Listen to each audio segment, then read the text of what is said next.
শিল্পীৰ হাতৰ পৰশত পুনৰ প্ৰাণ পাই উঠিল মহাপুৰুষজনাৰ অনুপম সৃষ্টি বৃন্দাবনী বস্ত্ৰ।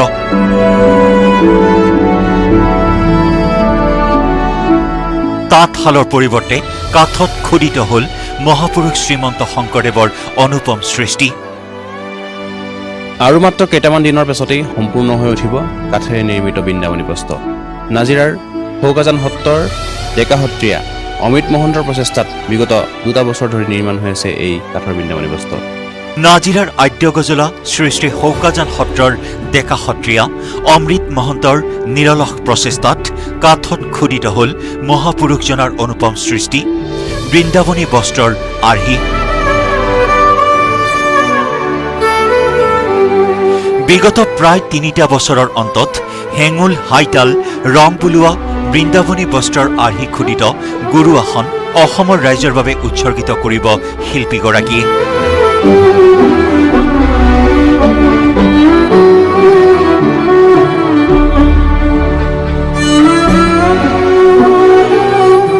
অহা 9 ফেব্ৰুৱাৰী তাৰিখে ৰাজ্যৰ মুখ্যমন্ত্ৰী সৰ্বানন্দ সোণোৱালৰ হাতত অসমৰ ৰাইজৰ বাবে শিল্পীজনে উৎসৰ্গা কৰিব বৃন্দাবনী বস্ত্ৰ খোদিত গুৰু আসন।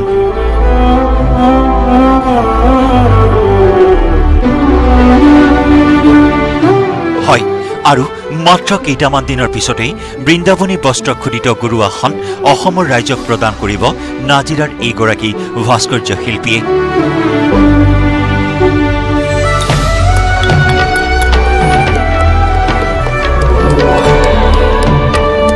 ভাস্কৰ্য শিল্পক পেচা হিচাপে লৈ নিজেই স্বাৱলম্বী হোৱাৰ লগতে অসমৰ ৰাইজলৈ একক প্ৰচেষ্টাৰে মহাপুৰুষ শ্ৰীমন্ত শংকৰদেৱৰ অপূৰ্ব সৃষ্টি বৃন্দাবনী বস্ত্ৰ নিজ হাতে তৈয়াৰ কৰিছে এইজন শিল্পীয়ে।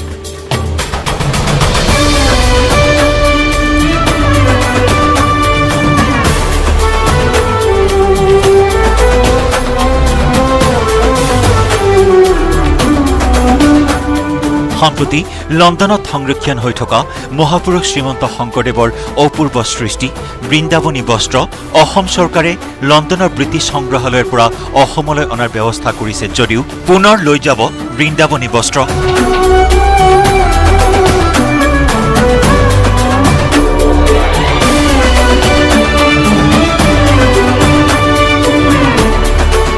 তাৰ পৰৱৰ্তী সময়ত যাতে অসমৰ লোকে মহাপুৰুষ শ্ৰীমন্ত শংকৰদেৱৰ অপূৰ্ব সৃষ্টি বৃন্দাবনী বস্ত্ৰৰ আৰ্হি চাব পাৰে তাৰ বাবেই শিল্পীজনৰ এই মহান প্ৰয়াস।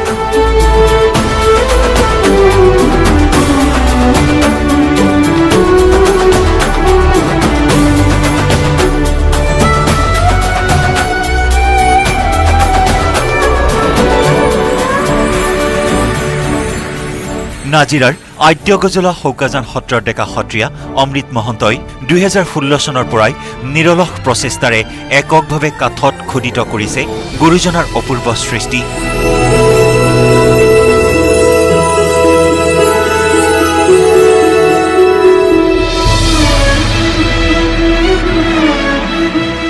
ইতিমধ্যেই কাঠত খোদিত বৃন্দাবনী বস্ত্ৰৰ আৰ্হি গুৰু আসনত প্ৰতিষ্ঠা কৰিছে শিল্পীজনে। শিল্পীগৰাকীয়ে 2016 চনৰ পৰা নিৰ্মাণ কৰি থকা বৃন্দাবনী বস্ত্ৰৰ আৰ্হি 2019 চনতে ৰাজ্য চৰকাৰক প্ৰদান কৰাৰ কথা আছিল যদিও কা আন্দোলন আৰু কৰোনা মহামাৰীৰ বাবে হোৱা লকডাউনৰ বাবে গুৰু আসনখন প্ৰদান কৰাত কিছু পলম হ'ল।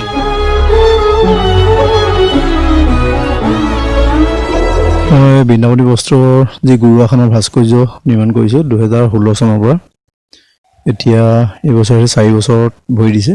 আমাৰ যিখন স্বাভিমান বৃন্দাবনী বস্ত্ৰ অসমত বা যেতিয়া ব্ৰিটিছে লণ্ডনলৈ লৈ গুচি গ'ল, লৈ যোৱাৰ পাছত অসম চৰকাৰে যেতিয়া 16 চনত অসমলৈ অনাৰ এটা সিদ্ধান্ত কৰিছিলে 2 মাহৰ কাৰণে, আৰু সেই 2 মাহৰ পাছত যেতিয়া লৈ গুচি যাব ভৱিষ্যত প্ৰজন্মই চাব পৰাকৈ তাৰ এটা চানেকি সংৰক্ষণ কৰি ৰাখিম বুলিয়ে এটা পৰিকল্পনা কৰা হৈছিল।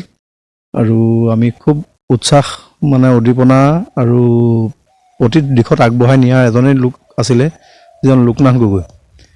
সেইজন নোহোৱাহেঁতেন হয়তো মই আজি এই ক্ষেত্ৰত আগবাঢ়িব নোৱাৰিলোঁ।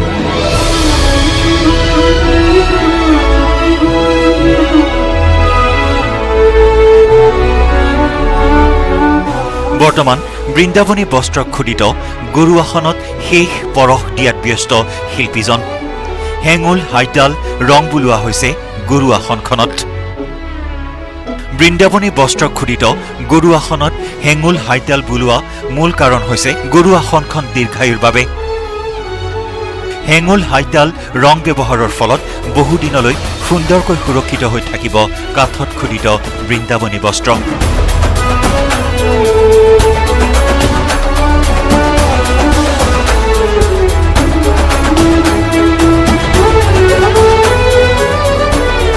হেঙুল হাইতালটো ধৰক এটা খনিজ পদাৰ্থ, এটা মেডিচিন থকা এটা বস্তু, যিটো আয়ুৰ্বেদিক এটা ঔষধিক গুণ। আমাৰ ধৰক বিভিন্ন ক্ষেত্ৰত আমাৰ যিবিলাক ৰং এতিয়া য'তে ত'তে পোৱা হয়, প্ৰতিখন দোকানতে ধৰক বিভিন্ন ধৰণৰ ৰং পোৱা হয়, কিন্তু এই হেঙুল হাইতালৰ কামটো কৰাৰ লগে লগে আমাৰ কাঠৰ যিটো গাম্ভীৰ্যতা, কাঠৰ যিটো দিন যোৱাৰ এটা পদ্ধতি আছে আৰু তাত কোনো পোক পতংগই মানে নষ্ট কৰিব নোৱাৰে, তাৰ কাৰণে হেঙুল হাইতালৰ প্ৰস্তুতি কৰা হৈছে। কাৰণ কেলৈ 4 বছৰ ধৰি যি প্ৰচেষ্টাৰে এই বৃন্দাবনী বস্ত্ৰৰ গুৰু আসন নিৰ্মাণ কৰা হৈছিল, যদি 2 বছৰৰ পাছতেই যদি নিশেষ হৈ যায়, সেইটো বহুত পৰিতাপৰ বিষয় হ'ব। গতিকে হেঙুল হাইতালে ব্যৱহাৰ কৰিছোঁ। এক দীৰ্ঘদিনীয়া পৰিকল্পনাৰে লণ্ডনৰ ব্ৰিটিছ সংগ্ৰহালয়ত সংৰক্ষিত হৈ থকা মহাপুৰুষ শ্ৰীমন্ত শংকৰদেৱৰ অমৰ সৃষ্টি বৃন্দাবনী বস্ত্ৰ কাঠত খোদিত কৰি সম্পূৰ্ণ কৰিছে শিল্পী অমৃত মহন্তই। অমৃত মহন্তৰ এই মহান প্ৰচেষ্টাক সকলোৱে একেমুখে শলাগিছে। অমৃত মহন্তৰ ওচৰলৈ বিভিন্ন কাৰণত অহা লোকসকলে তেওঁৰ এই কাৰ্যক অসমৰ ভৱিষ্যতৰ বাবে এক ভাল কাম বুলি ব্যক্ত কৰে। আমি নাজিৰাবাসী হিচাপে, নাজিৰাবাসী হৈ আমি অতিশয় গৌৰৱবোধ কৰিছোঁ। শ্ৰী শ্ৰী আদ্য গজলা সত্ৰ, শৌকাজান সত্ৰৰ মাননীয় শিল্পী অমৃত মহন্তদেৱৰ যি চিন্তা, গুৰুজনাৰ সৃষ্ট অপূৰ্ব এই বৃন্দাবনী বস্ত্ৰভাগত খোদিত যি ভাগৱত আৰু কীৰ্তনৰ কাহিনী চিত্ৰ, এই চিত্ৰ কাঠত খোদিত কৰি যি গুৰু আসন প্ৰতিষ্ঠাৰ এক মহান পদক্ষেপ হাতত ল'লে, এই পদক্ষেপৰ বাবে আমি নাজিৰাবাসী হিচাপে অতিশয় গৌৰৱান্বিত।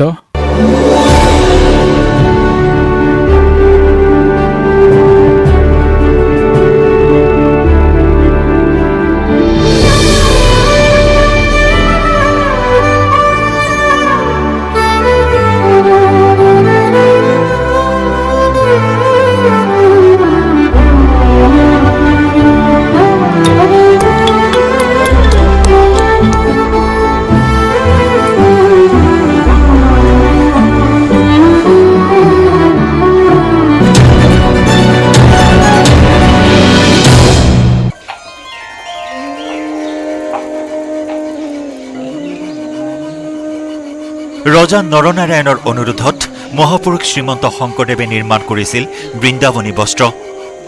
কিন্তু কালক্ৰমত ব্ৰিটিছে এই বৃন্দাবনী বস্ত্ৰ অসমৰ পৰা লৈ গৈছিল। বৰ্তমান বৃন্দাবনী বস্ত্ৰৰ এটা টুকুৰাহে লণ্ডনৰ ব্ৰিটিছ মিউজিয়ামত সংৰক্ষিত হৈ আছে। অসম চৰকাৰৰ ফালৰ পৰা বৃন্দাবনী বস্ত্ৰৰ ফটো লাভ কৰি সেই ফটোৰ আৰ্হিৰে শিল্পীজনে বৃন্দাবনী বস্ত্ৰ কাঠৰ গুৰু আসনত খোদিত কৰিছে।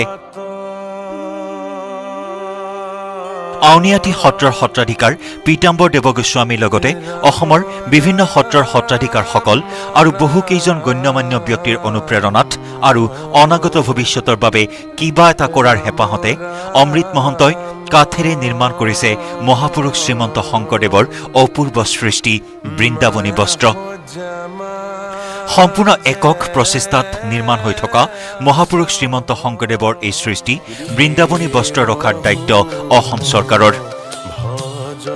শ্ৰীমন্ত শংকৰদেৱ কলাক্ষেত্ৰত ৰখা হ'ব গুৰু আসনত খোদিত বৃন্দাবনী বস্ত্ৰ।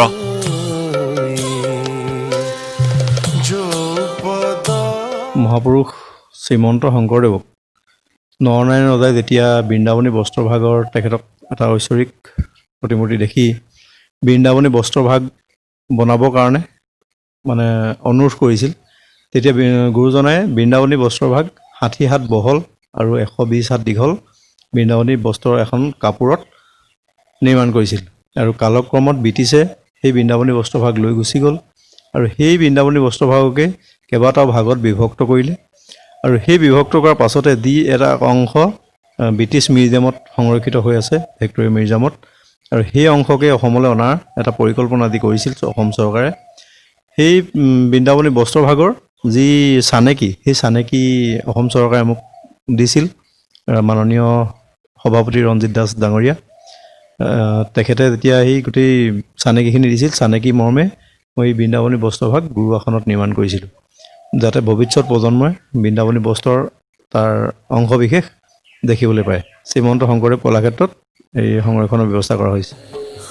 2016 চনৰ পৰা বৃন্দাবনী বস্ত্ৰ কাঠত খোদিত কৰা কাম আৰম্ভ কৰিছিল অমৃত মহন্তই। অসম চৰকাৰে শিল্পীজনক বৃন্দাবনী বস্ত্ৰৰ ফটো যোগান ধৰিছিল আৰু সম্পূৰ্ণ সেই আৰ্হিতে বৃন্দাবনী বস্ত্ৰ কাঠত খোদিত কৰি গুৰু আসন প্ৰতিষ্ঠা কৰিছে শিল্পীজনে। হেঙুল হাইতালৰ ৰং দিয়া সম্পূৰ্ণ হলেই আউনীআটী সত্ৰৰ সত্ৰাধিকাৰ পীতাম্বৰ দেৱ গোস্বামীৰ লগতে অসমৰ বহুকেইখন সত্ৰৰ সত্ৰাধিকাৰৰ উপস্থিতিত অসমৰ মুখ্যমন্ত্ৰীৰ হাতত অসমৰ ৰাইজৰ বাবে প্ৰদান কৰিব বৃন্দাবনী বস্ত্ৰ খোদিত গুৰু আসন। এই উপলক্ষে অহা 9 ফেব্ৰুৱাৰীত শৌকাজান সত্ৰতে এক অনুষ্ঠানৰ যোগেদি মুখ্যমন্ত্ৰী সৰ্বানন্দ সোণোৱালৰ হাতত প্ৰদান কৰিব এই গুৰু আসন। আৰু 4-5 দিনৰ ভিতৰত হেঙুল হাইতালৰ কাম সম্পূৰ্ণ হ'ব। আৰু 2021 চনৰ 9 ফেব্ৰুৱাৰী 26 মাঘ এই তাৰিখতে অসমৰ সত্ৰৰ সত্ৰাধিকাৰসকল আৰু অসমৰ মাননীয় মুখ্যমন্ত্ৰী মহোদয়, অসমৰ ৰাইজ সকলো লগ লাগি এই বৃন্দাবনী বস্ত্ৰৰ গুৰু আসনভাগ আমি অৰ্পণ কৰিম আৰু সকলোৱে যাতে সুন্দৰভাৱে সমজি লয়, তাকে মই সকলো ৰাইজলৈ প্ৰাৰ্থনা জনাইছোঁ। বৃন্দাবনী বস্ত্ৰ খোদিত গুৰু আসনত ব্যৱহাৰ কৰা হৈছে খনিজ পদাৰ্থৰ পৰা প্ৰস্তুত কৰা হেঙুল হাইতাল ৰং। বৰ্তমান প্ৰায় সম্পূৰ্ণ হৈ উঠিছে এই মহান কৰ্মৰ। হেঙুল হাইতালৰ ৰঙেৰে শেষ পৰশ দিয়াত ব্যস্ত শিল্পী অমৃত মহন্ত। শিল্পীজনক এই কামত সহায়ৰ হাত আগবঢ়াইছে মাজুলীৰ 4জনকৈ যুৱকে। 4জন যুৱকে দিনে নিশাই হেঙুল হাইতালৰ ৰং বোলাইছে গুৰু আসনখনত। বৃন্দাবনী বস্ত্ৰ কেৱল ব্ৰিটিছ মিউজিয়ামতে আছে নে আন মিউজিয়ামতো আছে? তেতিয়াহ'লে আমি যদি কওঁ, তেতিয়াহ'লে বৃন্দাবনী বস্ত্ৰভাগ আপোনাৰ লণ্ডন মিউজিয়ামৰ উপৰিও লণ্ডনৰ আন এখন ঠাই আছে আমেৰিকাৰ ৱেলছৰ চিপছট মিউজিয়াম আৰু পেৰিছৰ গুইমেট মিউজিয়ামতো কিছু অংশ তাত ৰখা হৈছে। কিন্তু আটাইতকৈ ডাঙৰ যিখিনি অংশ, সেই যিটো 12টা অংশৰ যিটো ভাগ, সেই ভাগটো আপোনাৰ লণ্ডনৰ ব্ৰিটিছ মিউজিয়ামত ৰখা হৈছে। আৰু সেইখিনিৰ যিখিনি আমি যদি কওঁ তাৰ উৎস নাইবা তাৰ তথ্য উৎস যদি আমি বিচাৰিবলৈ যাওঁ, প্ৰায় 1982 চনৰ পিছতহে এগৰাকী গৱেষিকা আছিলে ৰ'জমেৰী ক্ৰিলে গৱেষণাৰ অন্তত তেতিয়াৰ পৰাহে আমাৰ গম পোৱা গ'ল যে ব্ৰিটিছ মিউজিয়ামত যিভাগ আমাৰ বৃন্দাবনী বস্ত্ৰ আছে, তেতিয়াহে তাত অন্তৰ্ভুক্ত কৰা হ'ল যে সেই বৃন্দাবনী বস্ত্ৰভাগ হৈছে আমাৰ অসমৰ আৰু গুৰুজনাৰ সৃষ্ট। তাৰ আগলৈকে কিন্তু বৃন্দাবনী বস্ত্ৰভাগ তিব্বতৰ বুলিয়ে জনা হৈছিলে। 1996 চনৰ পৰা নিৰলস সাধনাৰে অমৃত মহন্ত নামৰ এই শিল্পীগৰাকীয়ে নিজ প্ৰচেষ্টাৰে ঘৰতে মহন্ত শিল্প আৰু বাণিজ্য উদ্যোগ নামেৰে এটি উদ্যোগৰ জৰিয়তে নামঘৰৰ আসন আৰু মূৰ্তি নিৰ্মাণ কৰি স্বাৱলম্বী হৈছে যদিও সমাজৰ বাবে কিবা এটা কৰাৰ হেঁপাহেৰে লণ্ডনৰ ব্ৰিটিছ সংগ্ৰহালয়ত সংৰক্ষিত হৈ থকা মহাপুৰুষ শ্ৰীমন্ত শংকৰদেৱৰ অমৰ সৃষ্টি বৃন্দাবনী বস্ত্ৰ কাঠত খোদিত কৰিলে। অসমবাসী ৰাইজলৈ শিল্পী অমৃত মহন্তৰ আহ্বান, ৰাইজে যাতে এই গুৰু আসনখন আন্তৰিকতাৰে আঁকোৱালি লয়। ভাস্কৰ্য শিল্পী অমৃত মহন্তৰ শিল্পকৰ্মৰ বাবে ইতিমধ্যেই বহু অনুষ্ঠান প্ৰতিষ্ঠানে সম্বৰ্ধনাও জনাইছে শিল্পীগৰাকীক। বৃন্দাবনী বস্ত্ৰ নিৰ্মাণৰ বাবে শেহতীয়াকৈ শংকৰাজান মহাবিদ্যালয় কাকজানৰ ফালৰ পৰা অসম ৰাজ্যিক সাংস্কৃতিক বঁটা আৰু অৰুণ প্ৰেৰণা নামৰ অনুষ্ঠানটোৱে অসম গৌৰৱ বঁটাও প্ৰদান কৰিছে অমৃত মহন্তক।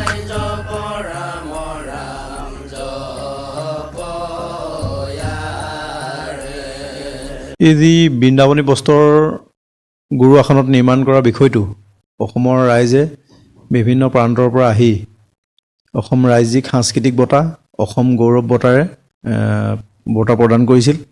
আৰু বিশেষ মানে ভাস্কৰ্য কলাৰ লগত জড়িত যি বৃন্দাবনী বস্ত্ৰভাগ নিৰ্মাণ কৰা হ'ল তাৰ কাৰণতে এই বঁটা বিভাগ অৰ্পণ কৰিছিল।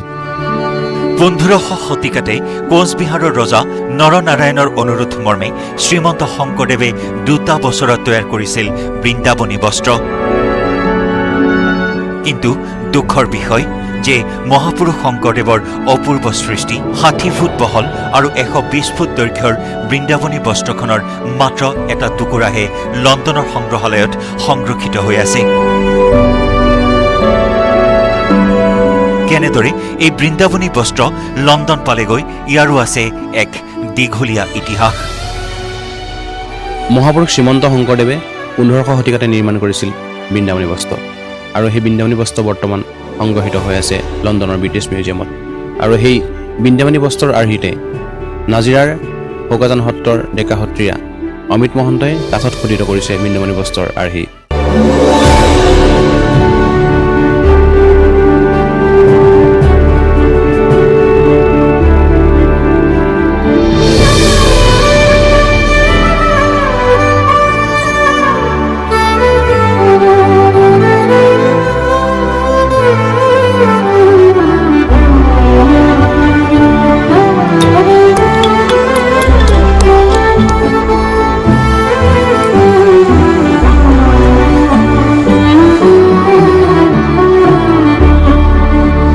মই ব্যৱহাৰ